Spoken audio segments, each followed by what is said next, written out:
Political మిర్చి ఆ నియోజకవర్గంలో మంత్రి వర్సెస్ మాజీ మంత్రి మధ్య మాటల తూటాలు ఒక రేంజ్ లో పేలుతున్నాయట. ఇద్దరు లేడీ లీడర్స్ సై అంటే సై అంటున్నారని సమాచారం.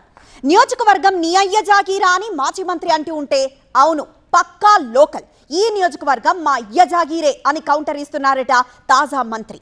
ఇద్దరి మధ్య జరుగుతున్న డైలాగ్ వార్తో రాజకీయం రీసౌండ్ ఇస్తోందట. నువ్వు మా బాస్ ని విమర్శిస్తే నిన్ను డైరెక్ట్ గా అటాక్ చేస్తా అంటున్నారట మాజీ మంత్రి. అయితే ఈ మాటల వార్లో మంత్రి గారు కాస్త వెనకబడ్డారని లోకల్ టాక్. ఇంతకీ ఏదా నియోజకవర్గం, ఎవరా లేడీ లీడర్స్? ఇద్దరి మధ్య జరుగుతున్న మాటల యుద్ధం వెనక ఏదైనా రాజకీయ మర్మం ఉందా?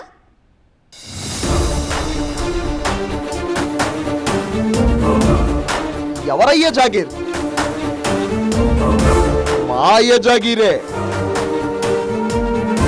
పెనుకొండలో పెను తుఫాన్. మంత్రి వర్సెస్ మాజీ మంత్రి, జాగీర్ వార్.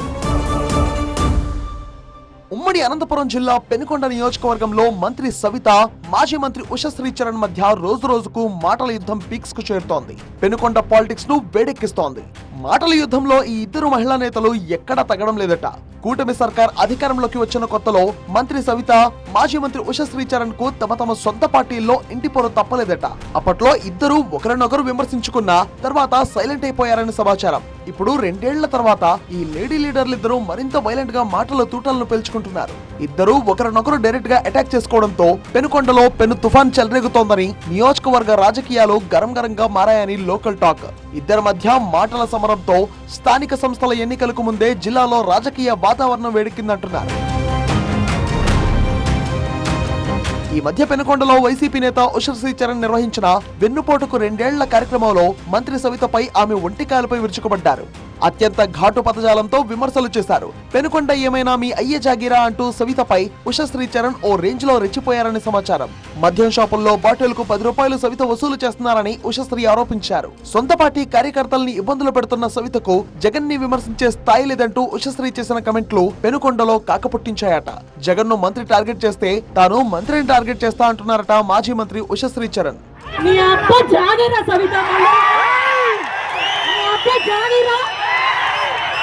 స్వంత తల్లికి ద్రోహం చేసి ఫోర్జరీ పెట్టి మీ నాన్న ఆస్తిని లాక్కొని ప్రయత్నం చేశావు.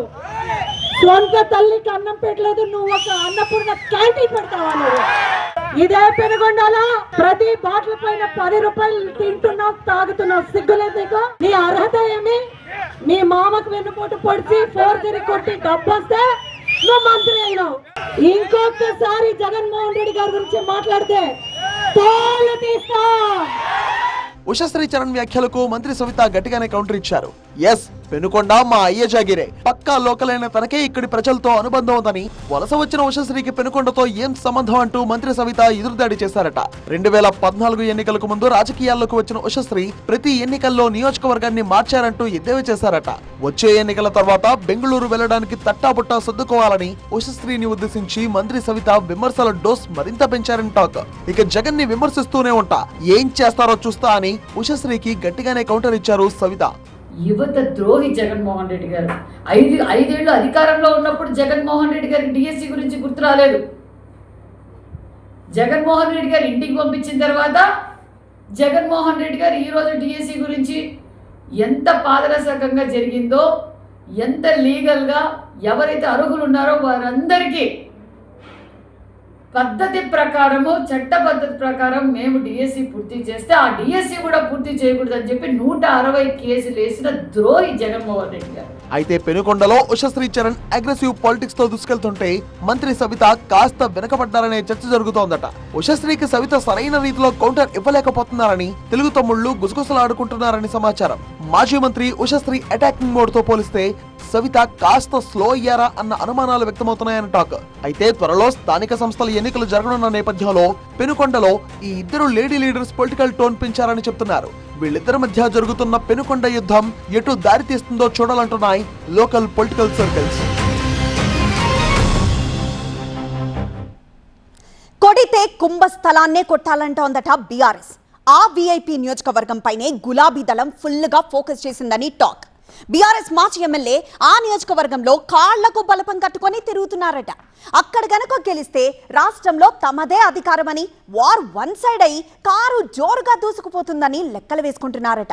అయితే అక్కడ గులాబీ జెండా ఎగరడం అంత ఈజీ కాదంటున్నారు పొలిటికల్ పండిట్స్. అది దాదాపు అసంభవం అంటున్నారట వాళ్ళు. ఇంతకీ ఏదా స్పెషల్ నియోజకవర్గం? దానికే ఎందుకంత స్పెషాలిటీ?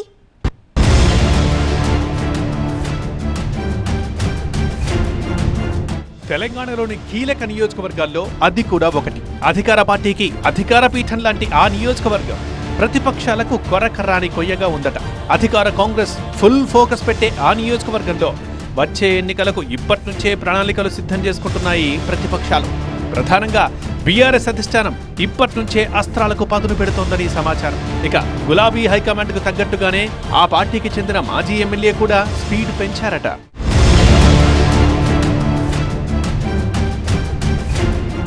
సీఎం రేవంత్ రెడ్డి సొంత నియోజకవర్గమైన కొడంగల్లో పొలిటికల్ దంగల్కి ఇప్పటి నుంచే సై అంటోందట బీఆర్ఎస్.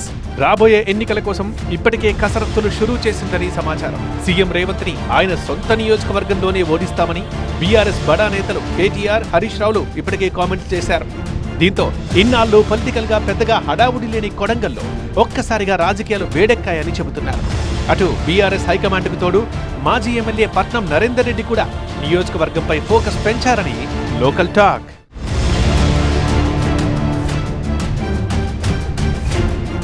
ముఖ్యమంత్రి రేవంత్ రెడ్డి ప్రాతినిధ్యం వహిస్తున్న కొడంగల్ నియోజకవర్గంలో అసెంబ్లీ ఎన్నికల తర్వాత రాజకీయాలు సైలెంట్ అయిపోయాయి. లగచర్ల రైతుల ఆందోళన అంశం మినహా అంతకుముందు ఆ తర్వాత పెద్దగా రాజకీయ హడావుడి కనిపించలేదు.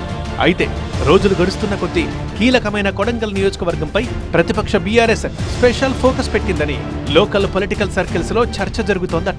కొడంగల్ సీఎం రేవంత్ రెడ్డి సొంత నియోజకవర్గం కావడంతో అక్కడ పక్కా ప్రణాళికతో ముందుకు సాగాలనే ఆలోచనలో గులాబీ నేతలు ఉన్నారని చెబుతున్నారు.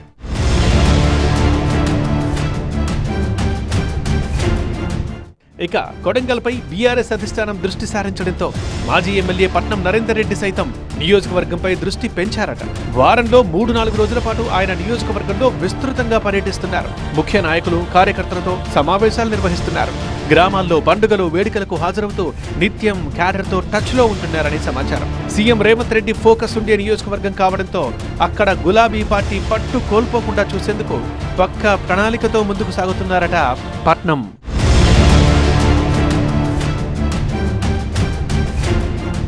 ఓవైపు గులాబీ పార్టీ హైకమాండ్ సీరియస్ గా కాన్సన్ట్రేట్ చేసిన నేపథ్యంలో తన వైపు నుంచి ఎలాంటి ప్రయత్న లోపాలు ఉండకూడదన్న భావనలో ఉన్నారట నరేందర్ రెడ్డి. ఈ క్రమంలోనే ఎన్నికలకు చాలా సమయం ఉన్నప్పటికీ ఇప్పటి నుంచే నియోజకవర్గంలోని ప్రతి పల్లెలో పర్యటించాలని ప్లాన్ చేస్తున్నారట. గతంలో రేవంత్ రెడ్డిని ఓడించిన అనుభవాన్ని రంగరించి ముందుకు వెళ్తున్నారట నరేందర్ రెడ్డి.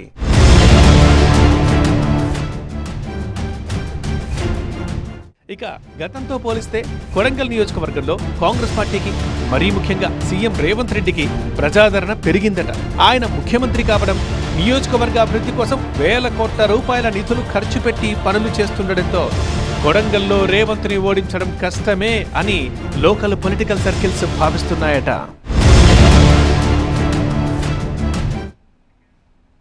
నిధులిచ్చామని వాళ్ళు, తెచ్చామని వీళ్ళు సరికొత్త వాదనలతో వేడి పుట్టిస్తున్నారట. ఏపీ అభివృద్ధి చుట్టూ ఇప్పుడు సరికొత్త రాజకీయ రగడ రాజుకుంటోందని సమాచారం. ఏపీ ప్రగతికి కేంద్రమే కేర్ ఆఫ్ అడ్రస్ అంటున్న పార్టీ డెవలప్మెంట్ కార్డ్ ప్లే చేస్తోందట. తమ దౌత్యం, వ్యూహాల వల్లే నిధులు సాధించామని మరో పార్టీ కౌంటర్ ఇస్తోందని టాక్. ఏపీలో మిత్రపక్షాల మధ్య క్రెడిట్ వార్ నడుస్తోందని గుసగుసలు వినిపిస్తున్నాయి. ఇంతకీ ఏపీ ప్రగతి క్రెడిట్ ఎవరి ఖాతాలోకి వెళ్తోంది?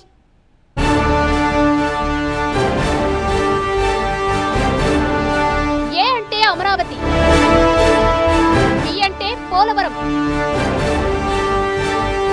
సి అంటే క్రెడిట్ వార్. ఏపీలో టీడీపీ వర్సెస్ బీజేపీ.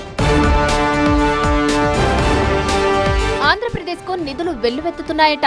నవ్యాంధ్ర రాజధాని అమరావతి నిర్మాణానికి వేల కోట్ల రుణాలు మంజూరైనా, రాష్ట్ర జీవనాడి పోలవరం ప్రాజెక్టుకు లైఫ్ లైన్ దొరికినా జాతీయ రహదారుల గ్రిడ్ మారుతున్నా అది కేవలం కేంద్రంలోని మోదీ ప్రభుత్వం వల్లే సాధ్యమైందని బీజేపీ వాదిస్తోందట. ఈ మధ్య ఏపీలో వరుసగా పర్యటిస్తున్న కేంద్ర పెద్దలు కూడా ఇదే అంశాన్ని పదే పదే నొక్కి చెప్తున్నారని టాక్. విభజన గాయంతో నలిగిపోయిన ఏపీని ఆర్థికంగా ఆదుకున్నది తామేనని, క్షేత్రస్థాయి అభివృద్ధిలో భాగంగా అందుతున్న ప్రతి పైసా కేంద్రానిదేనని కమలనాథులు గట్టిగా వక్కాణిస్తున్నారని చెబుతున్నారు. ఏపీలో తమ పార్టీకి పొలిటికల్ స్పేస్ పెంచుకోవడానికి ఢిల్లీ పెద్దలు ఈ తరహా ప్రచారాన్ని ముమ్మరం చేశారనే చర్చ కూడా జరుగుతోందని సమాచారం. ఏపీలో కూటమి సర్కార్ అధికారంలోకి వచ్చాక అమరావతి రాజధాని నిర్మాణానికి అడుగడుగున సాయం అందిస్తూ వస్తోంది కేంద్ర ప్రభుత్వం. దానిలో భాగంగా ప్రత్యేక నిధుల గ్యారంటీ ఇస్తూ అండగా నిలిచింది. పోలవరం ప్రాజెక్టుకు సంబంధించి సవరించిన అంచనాలకు ఆమోదం తెలపడం ద్వారా కేంద్రం తన చిత్తశుద్ధిని నిరూపించుకుందంటున్నారు. ఇక రాష్ట్ర వ్యాప్తంగా ఎక్స్ప్రెస్ వేలు, జాతీయ రహదారుల గ్రిడ్ ఏర్పాటులో కేంద్ర రవాణా శాఖ పోషిస్తున్న పాత్ర అమోఘమని బీజేపీ నేతలు చెప్పుకొస్తున్నారు.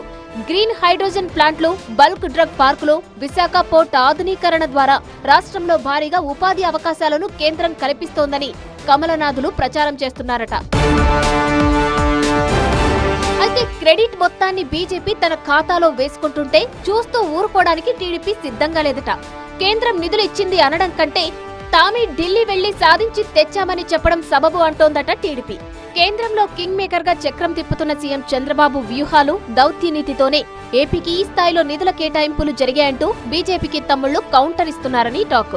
గతంలో కూడా కేంద్రంలో ఇదే బీజేపీ ప్రభుత్వం ఉన్నా అప్పుడు ఈ స్థాయిలో నిధులు ఎందుకు రాలేదని తమ్ముళ్లు ప్రశ్నిస్తున్నారని సమాచారం. చంద్రబాబు విజన్, నిరంతరం ఫాలో అప్ వల్లే కేంద్రం నిధులు విడుదల చేయక తప్పడం లేదని, అసలు క్రెడిట్ అంతా చంద్రబాబుదేనని చెబుతూ వాళ్లు రీజనల్ సెంటిమెంట్ ను తెరపైకి తెస్తున్నారట. ఏపీలో బీజేపీ, టీడీపీ మధ్య నడుస్తున్న క్రెడిట్ వార్ వెనుక రాజకీయ వ్యూహం ఉందంటున్నారు విశ్లేషకులు. రాష్ట్రంలో క్యాడర్ను బలోపేతం చేసుకుని సొంతంగా ఎదగాలని చూస్తున్న బీజేపీ తన వ్యూహంలో భాగంగా ఏపీకి అంతా మేమే ఇచ్చామనే కార్డ్ ప్లే చేస్తోందని సమాచారం. మరోవైపు రాష్ట్రంలో తమకున్న పట్టును నిలుపుకోవడంతో పాటు బీజేపీకి ఎలాంటి స్పేస్ ఇవ్వకుండా నేనే తెచ్చాను అనే కార్డుతో మైలేజ్ సాధించే వ్యూహంలో టీడీపీ ఉందని రాజకీయ వర్గాల్లో చర్చ జరుగుతుందట. ఈ క్రెడిట్ వారు ఎటు దారి తీస్తుందో చూడాలంటున్నాయి పొలిటికల్ సర్కిల్స్. ఒకప్పుడు సోషల్ మీడియాలో ఆ పార్టీ రూటే సెపరేట్. ప్రత్యర్థులు ట్వీట్ చేసేలోపే వందలాది కౌంటర్లతో డిజిటల్ స్పేస్ ను షేక్ చేసిన హిస్టరీ ఆ పార్టీది. సీన్ కట్ చేస్తే ఇప్పుడు తెలంగాణలో అదే వేదికపై ఎందుకీ నిశ్శబ్దం? గ్రేటర్ హైదరాబాద్ ను 3 మున్సిపల్ కార్పొరేషన్లుగా మార్చి లోకల్ బాడీ ఎన్నికల రణభేరి మోగిస్తున్న వేళ బీజేపీ సోషల్ మీడియా వింగ్ ఎందుకు డిఫెన్స్ లో పడింది? కాంగ్రెస్ రీల్స్ వదులుతోంది, మీమ్స్ తో బీఆర్ఎస్ అటాక్ చేస్తోంది. మరి పవర్ఫుల్ డిజిటల్ ఆర్మీగా పేరున్న కాషాయ దళం ఎందుకు సైలెంట్ అయిపోయింది? వనరులు లేవా? ప్లానింగ్ తప్పిందా?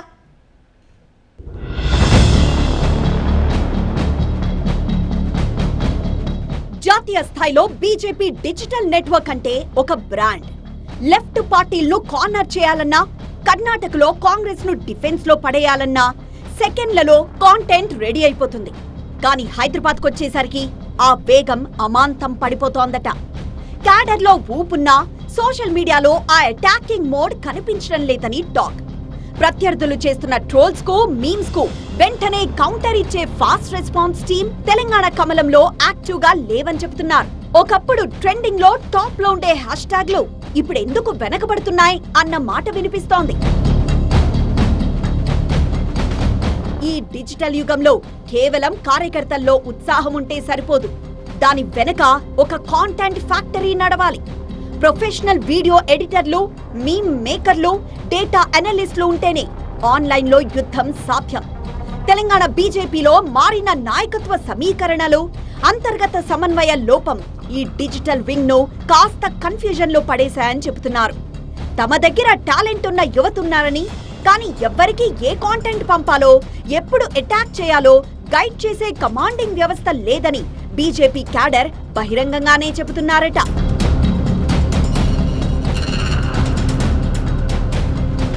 హైదరాబాద్, మల్కజ్గిరి, సైబరాబాద్ ఈ 3 కార్పొరేషన్ల పరిధిలో ఉండే మెజారిటీ ప్రజలు విద్యావంతులు, ఐటీ ఉద్యోగులే అని చెబుతారు.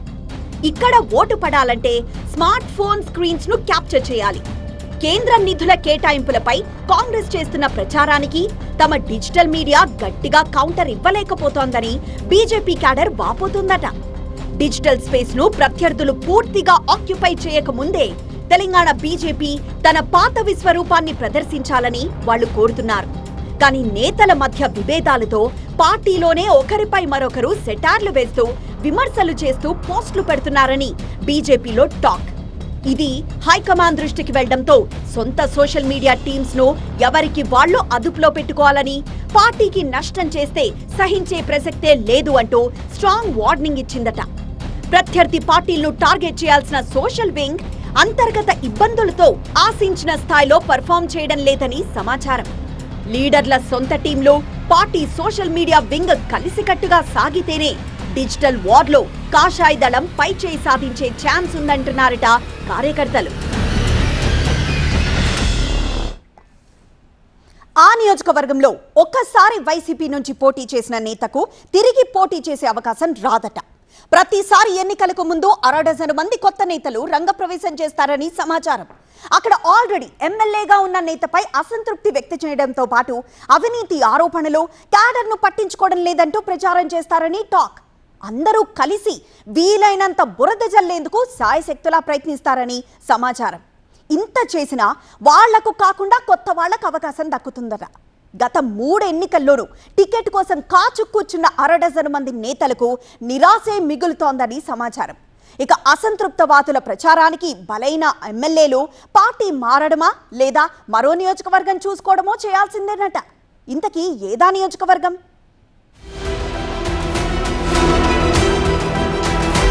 గతమెంతో ఘనమన్నట్టుగా రాజకీయాలు చేసిన వైసీపీ నేతలకు ప్రస్తుతం గిద్దలూరు నియోజకవర్గంలో పూలమ్మిన చోటే కట్టెలమ్మాల్సిన దుస్థితి దాపురించిందట. వైసీపీ ఆవిర్భావం తర్వాత 2014-19 ఎన్నికల్లో గిద్దలూరులో వరుస విజయాలు సాధించింది ఆ పార్టీ. ఉమ్మడి ప్రకాశం జిల్లాలోని గిద్దలూరు అసెంబ్లీ నియోజకవర్గంలో 2019 ఎన్నికల్లో రాష్ట్రంలో పులివెందుల తర్వాత అత్యధికంగా 80,000 మెజార్టీని సాధించిన YCP all time record create చేసింది.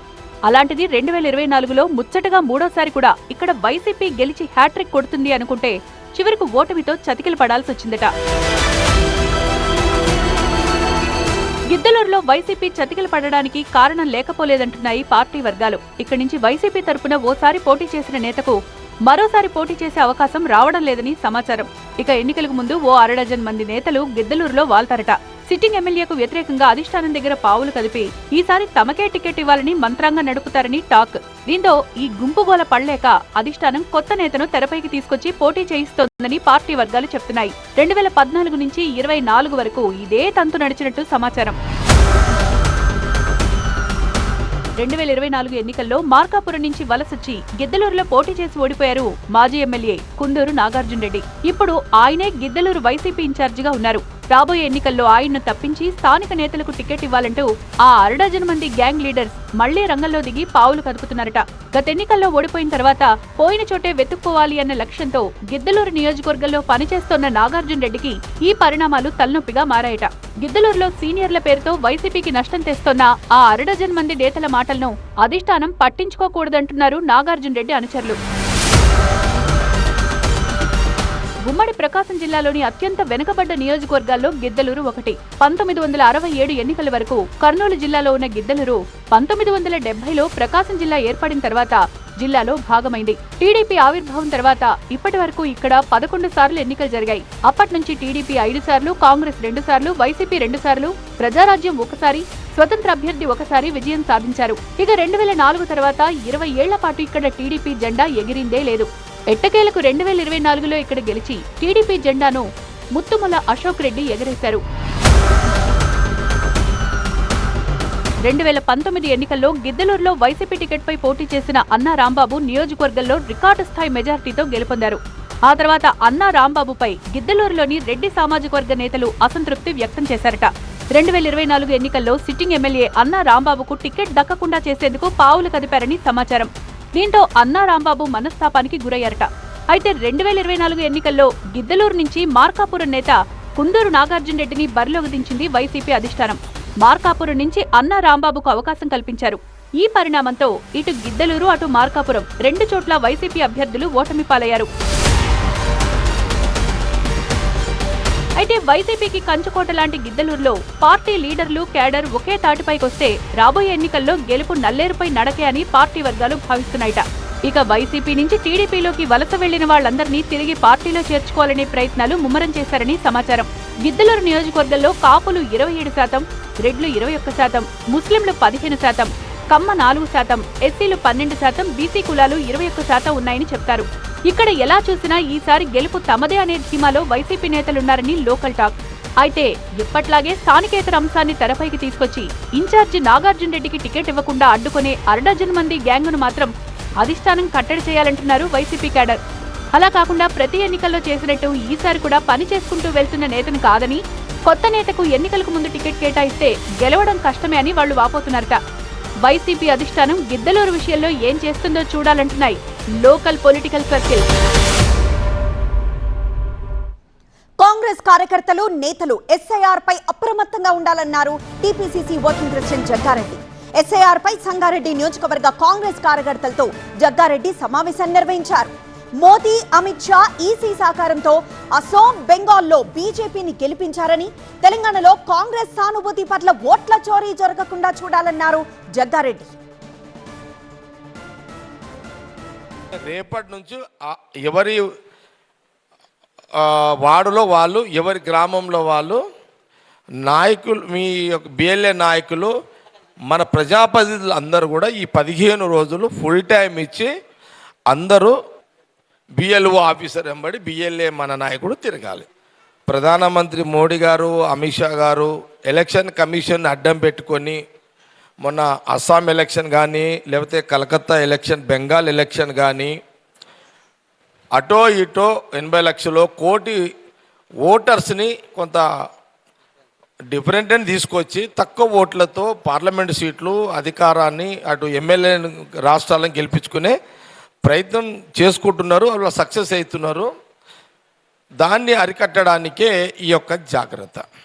దొంగ ఓట్లు పోతే పోవాలని అంతా ఓకే, కానీ మన ఓట్లు దొంగలించబడద్దు. కాంగ్రెస్ పడే ఓట్లు, కాంగ్రెస్ అభిమాన ఓట్లు, ఈ ఓట్లు ఎక్కడ కూడా దొంగలించబడొద్దు, దొంగతనం కావద్దు అనేది ఏఐసిసి కాంగ్రెస్ పార్టీ తీసుకున్న నిర్ణయం దేశం మొత్తంలో. ఈ 15 రోజులు అంటే రేపటి నుంచి మొదలుకుంటే ఫుల్ టైం ఇవ్వాల్సి వస్తుంది. ఇక పీఎం కుసుమ్ పథకంలో 1000 కోట్ల స్కామ్ జరిగిందని ఆరోపించారు మాజీ మంత్రి జగదీష్ రెడ్డి. దీనిపై డిప్యూటీ సీఎం భట్టి స్పందించాలని డిమాండ్ చేశారు. బీజేపీ, హైబ్రిడ్ కాంగ్రెస్ ఒక్కటే అని కిషన్ రెడ్డి, రేవంత్ రెడ్డి చెప్పినట్లు ఆడుతున్నారని విమర్శించారు. ఇక బీఆర్ఎస్ బీజేపీ ఒకటా, బీజేపీ హైబ్రిడ్ కాంగ్రెస్ ఒకటా అనేది నిన్న తేలిపోయింది. మొన్న ప్రధానమంత్రి వచ్చి కనుగిట్టిపోయిండు, వచ్చేసేయి నాతో వెంటనే వాడిని వదిలిపెట్టి నేను మంచిగా చదువుకుంటా, రోజు పూల పండ్లు వేస్తా అని. ఇప్పుడు నిన్న వీళ్ళిద్దరు కలిసి డ్యూయట్ పాడుతున్నారు పోయి. ఏది మొన్న వారం రోజులు తిట్టుకున్న వాళ్ళు, ఇద్దరు మ్యాచ్ ఫిక్సింగ్లో తిట్టుకున్న వాళ్ళు. నేను నిన్ను తిడతా, నువ్వు నన్ను తిట్టాలి. ఎందుకంటే జనం మన ఇద్దరిని మర్చిపోయి కేటీఆర్ వైపు చూస్తున్నారు, కేసీఆర్ వైపు చూస్తున్నారు. జనం మన ఇద్దరిని తిట్టుకున్నట్టు కొట్టుకున్నట్టు చేస్తే మనకే చూస్తారు అని చెప్పి మొన్నటిదాకా డ్రామాలు చేసి 2 రోజులు ముఖ్యమంత్రి అడగంగానే పేపర్లలో రైల్వే మంత్రితో నువ్వే కలిపేయాలనగానే ముఖ్యమంత్రి పిఏ పనిచేస్తానడా కేంద్ర మంత్రి కిషన్ రెడ్డి? కల్పించి ఆడ డ్యూయట్లు ఎందుకు వాడుకున్నట్లు వాడుకున్నారు? రాష్ట్ర ప్రజలకు ఇప్పుడు బహిరంగంగా అర్థమవుతుంది ఎవడు ఒక్క జట్టో. పేరుకు కాంగ్రెస్లో ఉన్న ఈ హైబ్రిడ్ ముఖ్యమంత్రి 100% ఎప్పటికీ మోడీ జట్టే, అందులో సందేహం లేదని కనబడుతుంది.